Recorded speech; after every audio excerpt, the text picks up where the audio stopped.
I'm Tim O'Toole. I'm the Senior Vice President of Event Production for the Ultimate Fighting Championship. I've been with Zuffa for 10 years now. This is my second stadium event, so I oversee all the live event production, both on broadcast as well as in the venue, from the technical side of it. On a typical UFC event, we can load in on a Thursday. For this event, we started loading in on Monday, and we have about I'd say 4 times the amount of crew that's setting this event up as opposed to a normal arena in the United States. We have probably 3 times the amount of rigging in this arena than we would have in the United States as well. So it's on a scale 3 to 4 times of what we do as a typical event for a pay-per-view in the United States. You know, I'm really excited. I'm excited for our team. I'm excited for our athletes. There aren't that many opportunities when we get to really make a first impression in the market. We've been wanting to come to the sporting capital of the world for many years, to Victoria, and now we have a chance, and it's a great experience for all of us. I'm really excited for the athletes.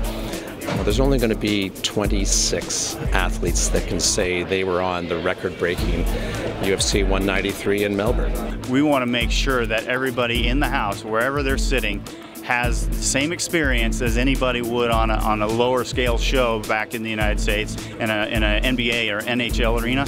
So we're hanging a 46 wide by 26 foot tall LED center hung that's of 9mm resolution. So any seat in the house, you're going to have a great sight line, even if you're going to see the octagon down below or you've got a great visual above. I was saying to some people last night who are footy fans, and actually people who have been to Etihad, you know, hundreds of times. They're not going to recognize Etihad Stadium tomorrow, and that's or on Sunday, and that's one of the things that I think is really exciting for the people who live here.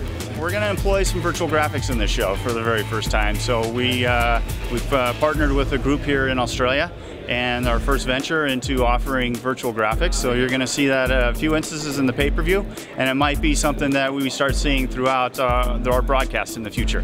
We want to bring the show to the masses, and this does it. I mean, our first venture into Melbourne. We've never been to Victoria before. This is our first time, and we're bringing the biggest show that we can.